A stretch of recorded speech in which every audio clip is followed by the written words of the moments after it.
Cette vidéo est sponsorisée par Nvidia. Découvrez en description comment aller plus loin avec l'IA, plus vite avec RTX.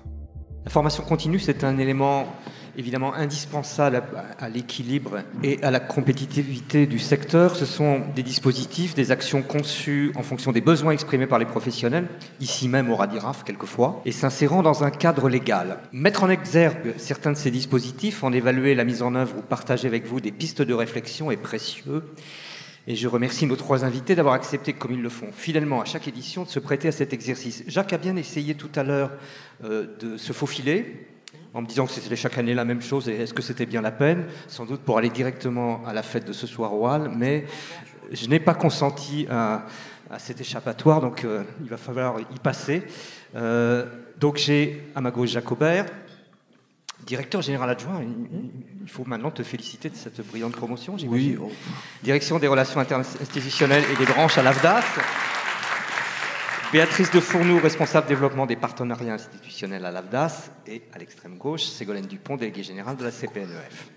L'extrême gauche étant une position géographique dans l'instant et non une autre interprétation que vous pourriez avoir. Je vous laisse la main pour y faire état de tout ce que vous avez fait dans cette année.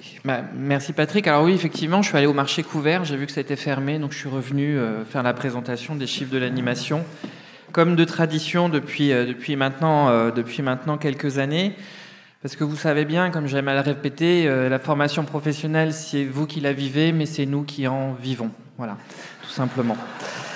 Ça commence fort. Je crois que je l'avais jamais faite ici, mais je l'avais faite ailleurs. Donc on amortit les blagues et ça permet d'avoir de la variété. Non, après, bon voilà, on va vous présenter trois grandes parties, puisque maintenant on a pris de la maturité de façon intelligente. On fait des parties avec des sous-parties, on essaye que l'ensemble soit équilibré. Donc des chiffres sur le recours à la formation professionnelle dans le secteur de l'animation. Donc d'un point de vue méthodologique, pour pas paraphraser mon éminent collègue de Gardin, effectivement, on travaille sur le même périmètre d'entreprise, donc des entreprises qui travaillent sur du film d'animation, avec la même intégration, ce qui évitera de poser la question sur Microsimage, donc qui est bien évidemment aussi dans ce périmètre-là. Après, on vous présentera un point sur l'alternance, parce que c'est un sujet, que ce soit les contrats pro, de professionnalisation ou l'apprentissage. Voilà, donc c'est quand même un des outils majeurs de la formation professionnelle, et on verra en quoi il est utilisé dans votre secteur. On parlera aussi des artistes-auteurs, puisque effectivement, qui ont un métier, on est bien d'accord, donc qu'ils soient scénaristes ou d'autres types d'auteurs. Et puis on fera un point, l'année dernière on vous a reparlé de la reconversion des intermittents du spectacle, parce que c'est un sujet qui a été beaucoup bouleversé par la dernière réforme de la formation, et puis on a un petit peu avancé aussi sur ce dossier, on vous dira en quoi derrière. Donc sans plus tarder, et face à vos applaudissements, je vais céder la parole à Béatrice de Fournoux qui va vous présenter les chiffres du secteur. Merci. Alors, après cette introduction à la Jacques Aubert, une présentation classique du profil des bénéficiaires de la formation professionnelle continue.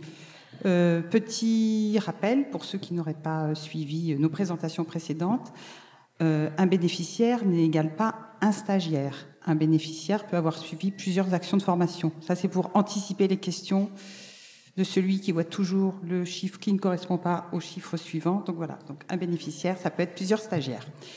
Eh bien, comme vous le voyez, 2022, le titre parle de lui-même, un retour à la normale. On a eu les années 2020-2021 et ce qu'on a appelé parfois le crash Covid. En 2022, en tout cas en termes de bénéficiaires et d'accès et de recours à la formation professionnelle, on est revenu sur un chiffre qui est équivalent à celui de 2018. Même si la répartition, vous le verrez, entre les permanents et les intermittents est différente, puisque on a une forte progression du recours à la formation professionnelle des salariés dits permanents. Donc les salariés permanents, je rappelle, ce sont tous les salariés sous contrat à durée indéterminée ou à durée déterminée, en opposition aux intermittents du spectacle, entre guillemets. Donc une forte progression du recours à la formation chez les permanents et une progression plus faible, mais régulière, pour les intermittents du spectacle. Et ce qui était intéressant aussi, c'est qu'on avait vu entre 2020 et 2021, on avait une progression légère mais modeste, mais on en avait néanmoins une progression générale.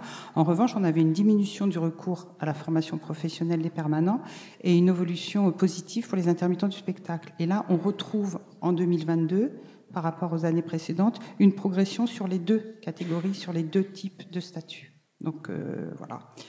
Un total d'un petit peu moins de 700 bénéficiaires pour plus de 750 actions de formation. Et donc une évolution forte chez les bénéficiaires permanents, mais qui s'explique aussi par la diminution précédente, et une progression à 2 chiffres qui n'est pas négligeable non plus pour les intermittents du spectacle. Donc là, on retrouve une courbe à la hausse. Voilà. Alors ensuite, on a le profil. Ouais, je veux bien, merci.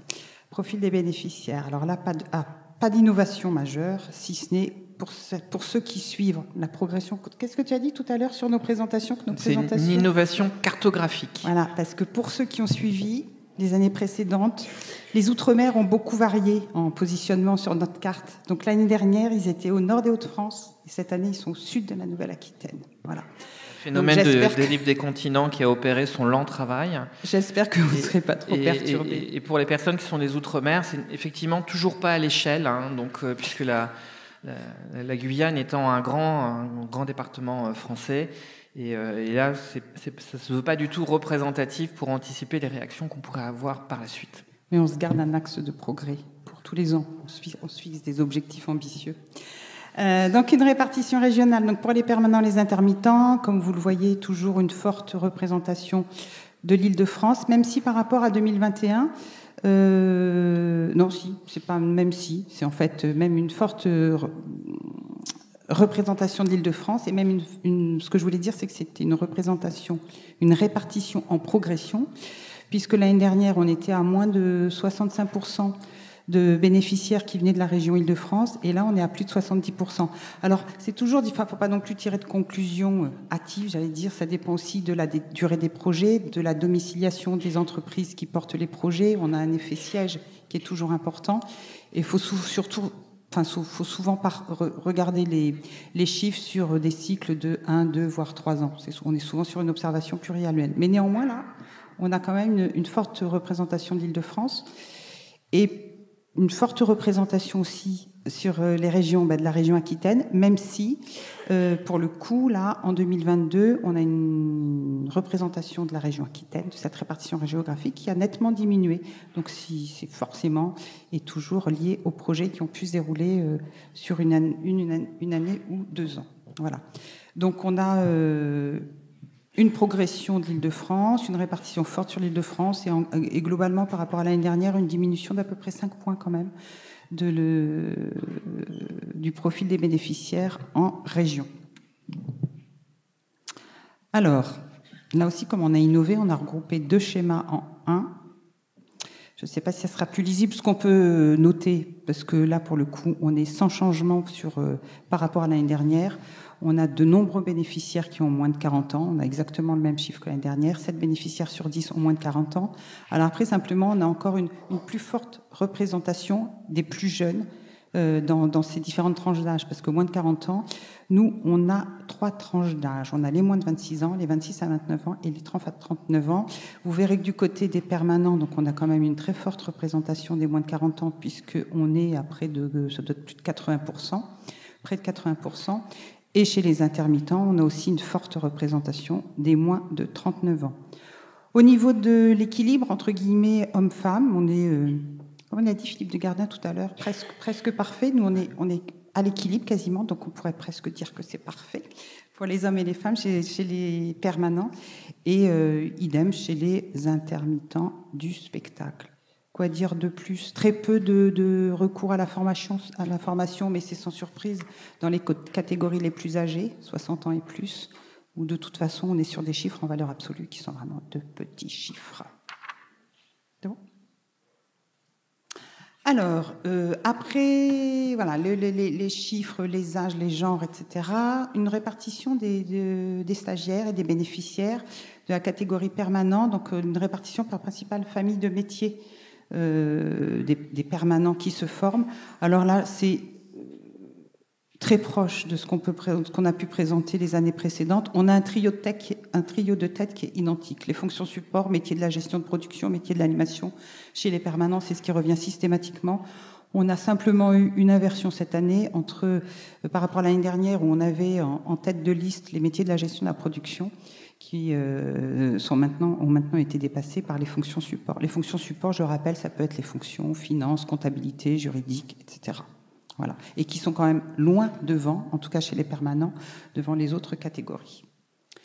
Même répartition pour les bénéficiaires intermittents du spectacle. Alors là, on a en tête de liste toujours la même chose, les métiers de l'animation, et qui sont toujours très très loin devant les bénéficiaires qui exercent d'autres types de métiers dans ces catégories. Donc on est vraiment sur tous les métiers de l'animation. J'allais dire strictement dans le dur du sujet pour ce recours à la formation des intermittents du spectacle. Oui, merci. Alors après le profil des bénéficiaires, on a un petit peu une représentation des actions de formation. Donc un nombre d'actions de formation nettement en hausse, vous le voyez, par rapport à 2021. Un nombre d'heures également en hausse, mais c'est moins flagrant, et des coûts également, entre les deux, une augmentation des coûts pour les salariés permanents. Donc, d'ailleurs, on a un petit peu la même chose pour les intermittents du spectacle, c'est-à-dire qu'on a une hausse des actions de formation, on a un nombre d'heures qui est également en hausse, même si c'est plus léger, et on a également des coûts pédagogiques qui sont en hausse. Globalement, ce qui ressort également de ces chiffres, c'est qu'on a une hausse des actions de formation, un chiffre en progression. On a néanmoins un coût moyen des formations qui diminue et un coût horaire de ces mêmes formations qui a aussi légèrement diminué. Mais on a surtout une baisse du coût moyen de ces formations. Alors, ensuite, sur les thématiques des actions de formation, pas beaucoup de changements, si ce n'est qu'on vous a fait apparaître cette année un nouvel item, c'est le développement durable et l'éco-responsabilité, parce que ça s'est apparu dans le recours à la formation professionnelle, du coup, d'ailleurs en raison normalement d'un certain nombre de formations qu'on a pu déployer, mettre en œuvre dans vos secteurs. Donc là, les thématiques, ça rejoint les chiffres précédents pour les permanents, tout ce qui est transversal, les langues, le management, le support, ça représente une part importante du recours à la formation des catégories des permanents. On a eu une baisse assez sensible sur les thématiques de formation des permanents, sur tout ce qui touche à l'informatique système et au réseau et au logiciel de cinéma d'animation. Pour les intermittents du spectacle, on est vraiment à quelque chose près, exactement sur la répartition du recours à la formation, des thématiques de formation des intermittents du spectacle, sur les mêmes thématiques que l'année dernière. On a vraiment très très peu de changements. Merci Béatrice. Voilà. Donc je reprends le relais pour détailler notamment sur l'alternance. Alors bon, il faut savoir que depuis la réforme de 2018, les dispositifs de formation en alternance et notamment l'apprentissage est une priorité nationale. Aujourd'hui, ça représente par exemple l'apprentissage et l'alternance, enfin les contrats de professionnalisation aussi, représentent 80% des fonds gérés par les opérateurs de compétences en France. Donc c'est dire si on a mis l'accent sur le financement de ce dispositif de formation, puisque finalement c'est un des éléments majeurs de la politique, notamment d'emploi des jeunes, qui a consisté à augmenter drastiquement le nombre d'apprentis. On est passé, avant réforme, de 400 000 apprentis et on frôle aujourd'hui le 1 million d'apprentis qui sont en contrat et qui font une partie de leur formation entre un centre de formation d'apprentis et une entreprise. Voilà. Donc ça, c'est quelque chose de majeur et d'important, et qui fait qu'aujourd'hui, le fait que le secteur de l'animation profite ou pas des services de l'AFDAS, c'est finalement, est-ce qu'elle a plus ou moins d'apprentis, c'est-à-dire qu'on a certains secteurs professionnels chez nous qui ont beaucoup d'apprentis et qui, pour le coup, vont très au-delà des contributions qu'ils versent directement ou indirectement à l'AFDAS en termes de financement et qui ont des effets multiplicateurs assez importants. La politique nationale d'apprentissage s'est aussi doublée par des aides incitatives à l'emploi qui sont massives aujourd'hui. Donc le coût salarial d'un apprenti est pratiquement couvert en fonction de la typologie des entreprises par des aides d'État, par des aides à l'emploi, des aides à l'embauche, qui aujourd'hui sont à un niveau haut, qui sont garantis d'être maintenus jusqu'à la fin du quinquennat d'Emmanuel Macron. Après, on ne sait pas. Et en tout cas, là, il y a eu des modifications législatives. Il semblerait qu'il y ait une volonté quand même de vouloir mettre un petit peu plus dans le dur le fait qu'on aide massivement l'emploi des jeunes à travers cette forme de contrat. Donc là, ce que vous pouvez voir, c'est qu'effectivement, le secteur de l'animation, il y a un nombre de contrats d'apprentissage qui augmente de façon assez sensible, bon, qui part d'une base quand même qui est modeste, hein, qui est pas très importante, faut se le dire. Et vous avez un petit effet ciseau, c'est-à-dire que vous avez les contrats de professionnalisation qui ont tendance à diminuer versus les contrats d'apprentissage qui augmentent. Alors ça, c'est pas propre à chez vous, ça c'est normal. En tout cas, c'est ce qu'on observe dans tous les secteurs, puisque effectivement, de façon légale, le contrat de professionnalisation, enfin le contrat d'apprentissage est plus intéressant en matière notamment financière, et donc a eu tendance à vider un petit peu les cohortes de contrats de professionnalisation. Il y a eu une bascule d'un dispositif à l'autre. Voilà.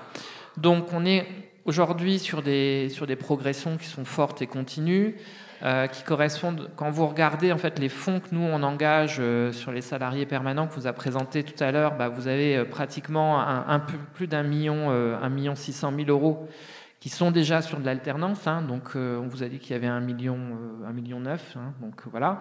Donc vous avez une idée effectivement de d'où va l'argent, à quoi ça sert à financer, et puis un nombre d'heures de coûts pédagogiques qui sont importants et qui sont derrière pris en charge pratiquement en totalité par l'AFDAS. Voilà. Donc on a essayé de zoomer, si tu peux passer la suivante, sur les différents typologies de contrats. Alors le contrat d'apprentissage aujourd'hui, voilà, quand on regarde de façon un petit peu plus précise où ils sont, dans quel type de centre de formation d'apprentis, alors sachant que le centre de formation d'apprentis, c'est on va dire la structure juridique qui porte en tout cas le financement de la partie pédagogique du contrat d'apprentissage, mais que ça ne dit pas forcément quels sont les diplômes derrière qui sont dispensés. Donc vous voyez qu'on est quand même sur des petits nombres de contrats pour les différents CFA, et si on regarde un petit peu plus en avant, alors là vous avez par exemple le CFA de la Chambre de commerce de Paris, sur les 16 contrats référencés sur l'année 2022, nous en avons 14 sur la licence professionnelle, technique, activité, image et son, hein, donc la licence pro Thaïs, donc qui sert de support important à cette typologie de formation, et les autres formations étant plutôt des formations de type interprofessionnel ou sur des métiers support. Voilà. Donc après, on retrouve aussi ceux de l'Institut Léonard de Vinci, hein, donc c'est leur master en création numérique, hein, donc vous avez des deux côtés du tableau le chiffre 7, donc vous mettez type parfait, on ne s'est pas trompé dans nos données, voilà, ce qui est plutôt assez remarquable. Et puis après, j'en discutais avec Cédric Plessier hier, donc les contrats d'apprentissage de Paris 8, hein, donc sur un master donc de création numérique. Alors, c'est pas qu'il y a que 6 contrats à Paris 8, c'est qu'il y a 6 contrats dans le secteur des entreprises de films d'animation. C'est-à-dire que les autres contrats d'apprentissage ont été faits soit avec des entreprises de jeux vidéo, soit avec des entreprises aussi qui exploitent de l'image numérique, mais qui ne font pas partie de vos secteurs professionnels, peut-être de la communication audiovisuelle, je ne sais pas, peut-être de la publicité. Mais en tout cas, vous n'êtes pas les seuls à embaucher sur cette typologie de diplôme. Et je vois une question déjà là-bas, une main levée, mais ça c'est Franck Petita généralement. Je ne sais pas s'il a jamais baissé la main en fait, ou si on pourra grouper mon avalanche de questions à la fin. Il me donne ou s'il va nous dire qu'il ouvre une section en apprentissage, parce que ça aussi, ça va être son... depuis 2 ans. Mais voilà. On ne va pas faire de digression, parce que j'ai l'impression qu'on n'est pas en avance, et je voudrais donc, pas réduire allez, on continue. de Ségolène à la portion qu'on...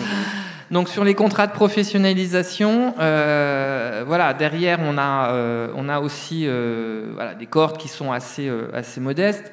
Bon, élément majeur distinguable, c'est quand même le certificat de qualification professionnelle expert technique en création numérique, donc qui a été créé par la branche de l'audiovisuel à travers sa CPNE. Donc une formation qui est en alternance, qui dure depuis plusieurs années maintenant, donc on soutient avec bonheur, voilà, et qui est la preuve aussi vivante que l'alternance est possible dans le film d'animation, y compris sur des métiers très techniques. et qui a vu le jour quasiment aux rencontres animation formation, comme quoi les discussions dans le marché couvert d'Angoulême ne sont pas que autour de la viticulture. Merci. Suivant. Donc, on vous a fait un petit point aussi sur les subventions. Alors, parce que oui, alors moi, une partie de mon travail, c'est d'aller arracher des subventions à l'État. Voilà. Donc, on a depuis plusieurs années, on anime ce qu'on appelle le dispositif FNE. Alors, le FNE, c'est le Fonds national pour l'emploi. Donc, c'est pas un parti politique, c'est autre chose. À l'origine, c'était des subventions qui servaient à financer les parcours des salariés qui étaient en activité partielle lors de la crise Covid, donc qui restaient chez eux. Donc ça a évolué, on a soutenu les entreprises en difficulté, on a soutenu les entreprises en mutation économique. Cette année, on soutient les entreprises qui ont une démarche de formation dans la transition écologique ou dans la transition numérique ou qui participent au développement des grands événements sportifs et culturels. Voilà, pour préparer une petite kermesse qui aura lieu à l'été 2024 à Paris. Donc, voilà, c'est aussi quelque chose qui est déployé dans vos secteurs, même si on sait qu'initialement, l'animation a beaucoup travaillé pendant les confinements, hein, contrairement aux autres secteurs de l'AFDAS, et qui permet aussi d'améliorer aussi les fonds qu'on met à disposition et qui est généralement aussi utilisé par vos entreprises. Suivant, c'est là où je parle. C'est là où tu parles de la préparation opérationnelle à l'emploi, hein, donc qu'on fait aussi régulièrement dans votre secteur. Et qu'un dispositif du coup que vous connaissez maintenant, donc préparation opérationnelle à l'emploi, donc un dispositif destiné à former des demandeurs d'emploi.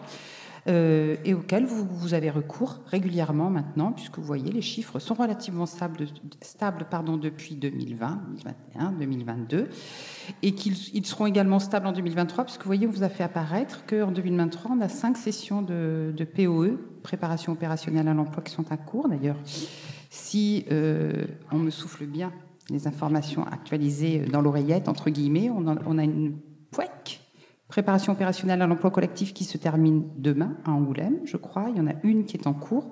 Donc vous avez une région qui est très dynamique en matière de mise en œuvre des POEC. En général, évidemment, formation des demandeurs d'emploi. Et ce sont des formations qui trouvent leur réalisation en début de production.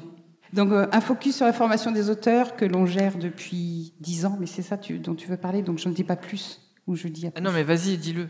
Donc, puisque nous fêtons ce soir, mais sans Jacques, et ni moi, puisque nous sommes ici, les 10 ans de la gestion du fonds de formation des auteurs au sein de l'AFDAS. Voilà. Pour ceux qui se souviennent... 10 ans, c'est petit pour une maison qui a 51 ans. Non, mais je ne peux pas te dire, parce que j'y suis quand même pas depuis 51 ans. Mais non, mais l'AFDAS, on a fêté les 50 ans l'année dernière, donc on a 51 ans. Voilà. Et moi qui croyais que le numéro était rodé.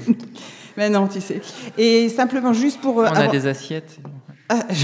Avant de repasser la parole à Jacques, donc, on est quand même sur une forte progression. Donc, depuis l'année dernière, on a quasiment doublé les chiffres de recours à la formation des artistes-auteurs, même si c'est une population que l'on peut encore mieux connaître et pour lesquels on peut mieux qualifier les données. Mais on est vraiment plus que doublé les chiffres de recours à la formation, que ce soit en nombre de bénéficiaires, en nombre de coûts engagés pour le financement de ces formations, de nombre d'heures. Et là, on est plus que parfait sur la répartition, puisqu'on est à 59% des bénéficiaires de formation qui sont des femmes, qui, j'imagine, sont en lien avec la répartition de cette catégorie d'emploi. Voilà, je laisse la parole à Jacques. Alors, dernière ligne droite. Donc, sur les questions de reconversion des intermittents du spectacle, donc c'est un sujet compliqué depuis la réforme de 2018. Alors, en schématique, on vous avait présenté ça l'année dernière, mais je reviens un peu dessus. C'est que l'AFDAS gère le plan de formation, développement des compétences des intermittents du spectacle. Donc, on va dire c'est les formations du quotidien. C'est celles qui permettent entre guillemets, le maintien dans l'emploi, le développement des compétences, mais c'est pas celles qui conduisent généralement à un autre métier ou à un autre halo de compétences. Voilà. Depuis 2018, vous avez la Caisse des dépôts et consignations qui gère le compte personnel de formation. Donc ça, c'est le compte formation qui est à la main de chaque salarié dont il dispose et aussi des artistes-auteurs pour se former. Hein. Donc c'est quelque chose qui n'est pas susceptible d'être appréhendé par l'employeur et qui est vraiment à la disposition de l'actif. Et puis, vous avez les parcours de reconversion, alors qu'on a appelé maintenant la transition professionnelle, puisque ça devait faire plus smart, qui sont gérés par des associations régionales qui s'appellent Transition Pro, Il y en a une par région. Ils ont une association fêtière qui s'appelle Certif Pro et dont la mission est attribuée par France Compétences de financer les parcours de reconversion des salariés qui ont soit leur métier qui disparaissent, soit leur métier qui se transforme de façon très profonde. Voilà. Et donc sur lequel nous, on participe en rien à la décision de quoi que ce soit. Suivant. Donc, on s'est aperçu qu'effectivement, aux faveurs du transfert de cette compétence aux associations transition professionnelle, c'est vrai que les intermittents du spectacle n'étaient pas forcément très bien traités là-dedans, puisque les métiers étaient peu connus des associations régionales, que généralement, vous n'aviez pas forcément le bon goût d'opérer des transitions professionnelles franches. Généralement, les gens d'animateurs ne passent pas à bouchée hypophagique comme ça. En tout cas, de vouloir rester dans le même halo de métier ou dans un halo de métier proche et qui ne correspondait pas aux grilles d'analyse de France Compétences en matière de reconversion. Voilà. Donc, si l'intermittent disait qu'il voulait devenir maçon, ça marchait bien. Par contre, si quelqu'un qui faisait l'animation disait qu'il voulait faire du décor, ça marchait tout de suite moins bien. Bon, ceci étant, on a la possibilité depuis quelques mois maintenant, nous, en tant qu'AFDAS, de cofinancer les parcours de reconversion des intermittents. Donc, ce qu'on a fait, on vient de signer une convention avec le réseau des associations professionnelles, donc le réseau Certif Pro. Alors, donc, vous voyez cette magnifique photo. Alors, ce ne sont pas les apparatchiks du Parti communiste chinois. Ce sont d'éminents représentants de l'AFDAS, donc vous pouvez reconnaître l'individu un peu gris qui est moi. Et puis au premier rang, parce que on les a mis assis, c'est notre présidence paritaire et la présidence de Certif Pro, donc qui ont signé le magnifique parapheur qu'ils ont devant eux avec un stylo bic. Et donc, il y a la convention qui nous unit et qui, depuis le début du mois de septembre, nous permet finalement de cofinancer les parcours de reconversion. Et on espère que ce cofinancement permettra l'augmentation et l'amplification du dispositif. Et surtout, Merci. on comprend mieux la réalité de ton métier. Voilà, je ne sais pas s'il y a des questions, des observations. On va garder les questions après pour la fin. Franck, range ton frein, ça viendra. Voilà. Franck, tu peux baisser le bras et on va laisser la parole à Ségolène. Bonjour à tous. Donc, je suis là pour vous parler des dispositifs que propose la CPNEF. Petit rappel, Commission paritaire nationale emploi et formation pour l'audiovisuel. Donc, c'est une commission qui regroupe les représentants des employeurs et les représentants des salariés de toutes les branches professionnelles de l'audiovisuel et donc de la branche professionnelle de la production de films d'animation. Je voulais vous parler aujourd'hui de 4 sujets. Le CQP expert technique qui mène au métier de TD, une certification qu'on a créée sur la 3D temps réel, un annuaire des certifiés et une annonce officielle aujourd'hui, la certification déployer une démarche éco-responsable dans sa pratique professionnelle.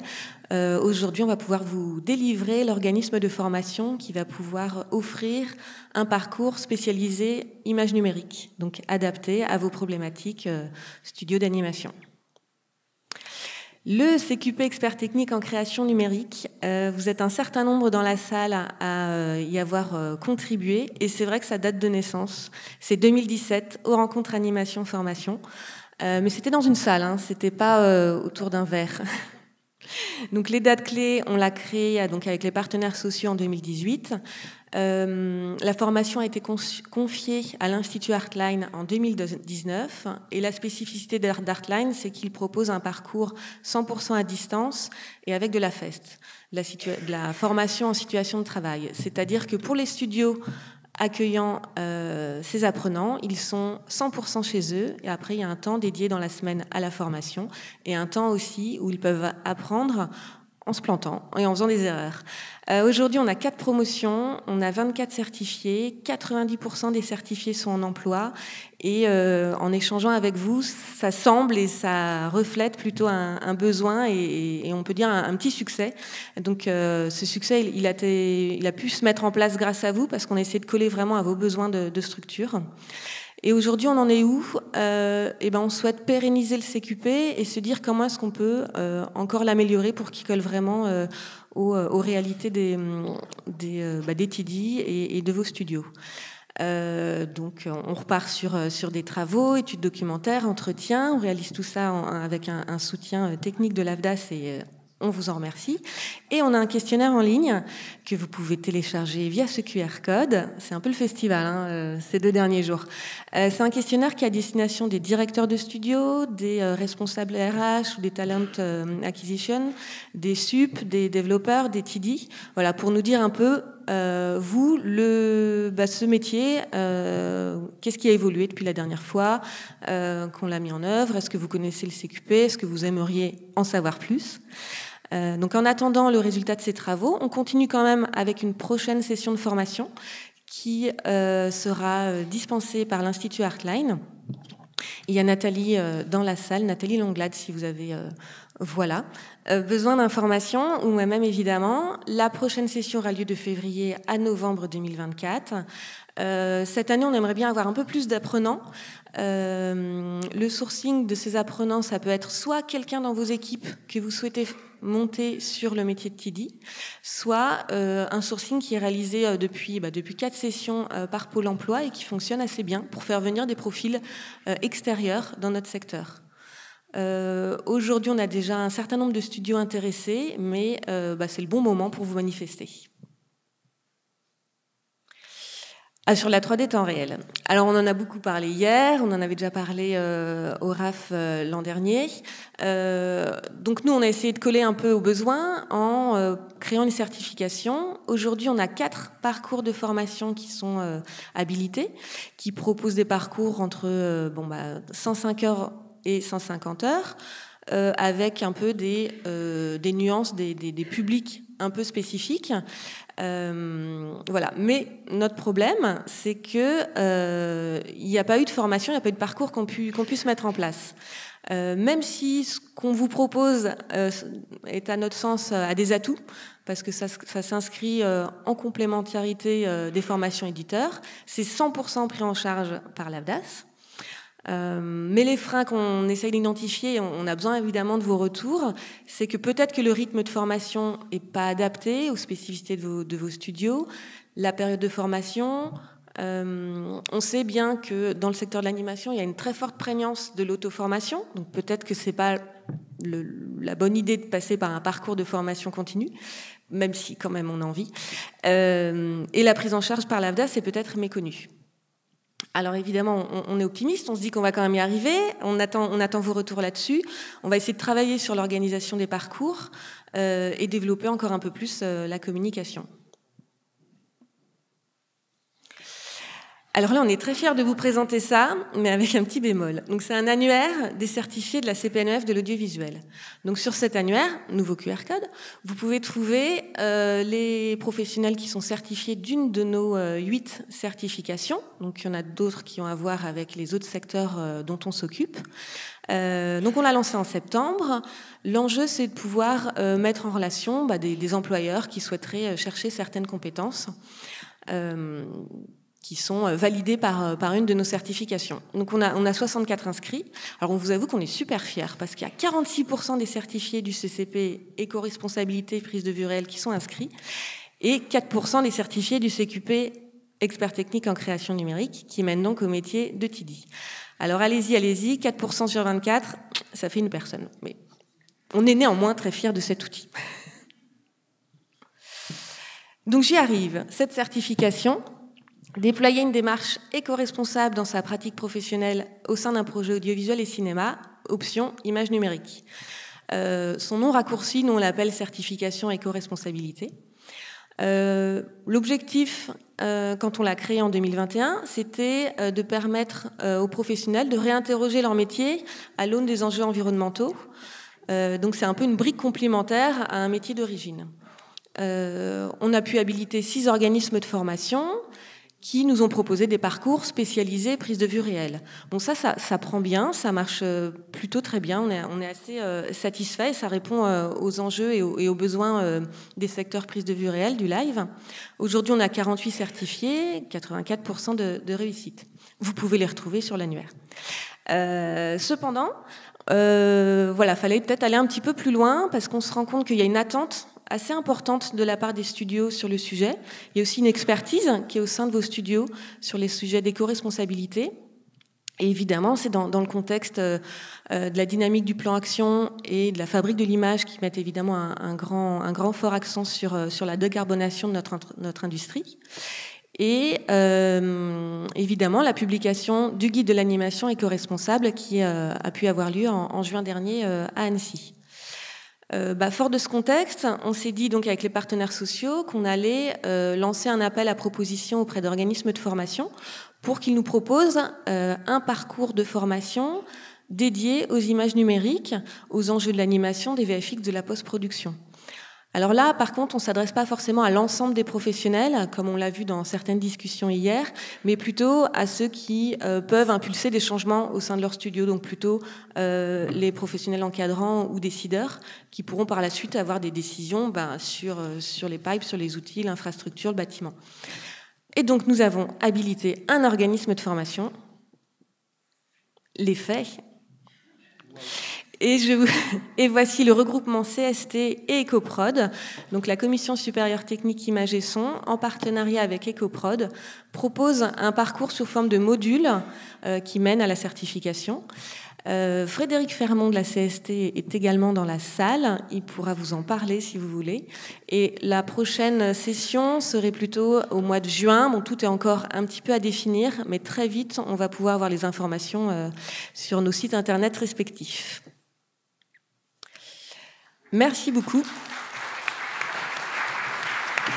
Ce sont des sujets sur lesquels nous allons revenir dans quelques minutes dans une conférence qu'animera Véronique. Elle n'est pas là, je vais profiter pour prendre quelques questions, lâchement. Bonjour, Elodie Mock de Praxinos. J'ai juste une question, puisqu'en fait, je sais qu'il existe une aide pour les entreprises qui prennent des alternants. L'année dernière, cette aide, elle était de 8 000 € maximum, et cette année, elle est de 6 000. Est-ce qu'à tout hasard, vous sauriez combien elle serait l'année prochaine, ou si vous n'avez aucune information dessus ? Il semblerait que ça se maintienne aux alentours de 6 000 €. Voilà, en fait, c'est là. Il y a eu plusieurs ajustements. Alors tout ça coûte extrêmement cher à l'État. Hein. C'est comme dirait l'autre, on dépense un fric de dingue. Voilà. Mais effectivement, après, ça a une utilité. C'est vrai qu'aujourd'hui, le coût résiduel nous, on a un petit calculateur sur le site de l'AFDAS. Pour ceux que ça intéresse, qui calcule les coûts pédagogiques de la formation, qui reprend nos dispositifs de financement, qui sort le salaire type de la personne en fonction de son âge, de son implantation capillaire, je ne sais autres critères échevelés, et qui permet de vous aussi derrière, en fonction de l'aide, de calculer votre reste à charge que vous avez sur le salaire. Voilà, donc ça, c'est et qui parfois, pour certaines entreprises, représente vraiment des petites sommes. Donc voilà, c'est un très très bon coup de pouce. Je profite aussi, parce que tout à l'heure, Lucille avait parlé, Boileau, je vois qu'elle relève la tête. Coucou Lucille. Voilà. Si on pouvait financer, mettre à disposition des fonds tutorales pour les personnes qui encadrent des stagiaires. Alors, ce n'est pas possible et c'est pas notre décision à nous parce que c'est pas prévu par la loi.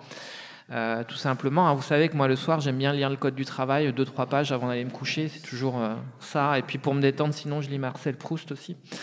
Voilà, et donc c'est pas un cadre d'intervention qui nous est possible aux opérateurs de compétences, puisqu'effectivement le stage c'est pas considéré dans la loi comme un dispositif de formation, mais comme une période d'application en entreprise, et qu'à ce titre, voilà, la politique générale de l'État n'est pas forcément d'envoyer les jeunes vers du stage, mais plutôt vers de l'alternance, puisque là effectivement ils bénéficient d'un contrat de travail, d'une rémunération et d'une protection sociale. Annick, si je ne me trompe. Je vais poser la question pour Franck. Non. Alors maintenant, il fait poser les questions par les autres. Non, c'est pas vrai, mais je vais poser une question que j'avais déjà posée à Jacques il y a quelques années, mais je retente, puisque vous avez mis en avant, vous fêtez les 10 ans du fonds auteur, et je trouve que c'est un fonds qui est formidable. Et parfois, il y a une difficulté de prise en charge pour une formation pour des profils justement réalisateurs qui ont à la fois une activité d'intermittent et parfois d'auteur. Alors, je sais que la réponse était, mais peut-être que ça bouge, que les fonds étaient étanches. C'est pas du tout les mêmes modes de financement, donc ils ne peuvent pas cumuler des droits acquis de chaque côté. Est-ce que c'est bien toujours le cas? Oui, alors malheureusement, effectivement, vous savez, moi je vis dans un monde de contraintes. Voilà, bon, ça forge le caractère. Seul. Oui, c'est vrai. Alors, on a un fonds de formation pour les artistes-auteurs, donc avec des spécifications spéciales, et un pour les intermittents du spectacle. Et ils ont beau être les deux parfois, c'est pas mutualisable. Voilà, mais on rêverait que ça le devienne un jour. Hein. Il faudrait qu'il y ait quelqu'un qui modifie la loi pour nous. Mais ça, on en a plusieurs fois parlé à des députés, des sénateurs, à des représentants du ministère du Travail, puisqu'on trouverait ça assez légitime. Puis ça nous permettrait de remettre un petit grain de folie dans notre monde un petit peu rodé, puis de pouvoir peut-être financer des dispositifs, des écoles ou des organismes de formation un petit peu différents.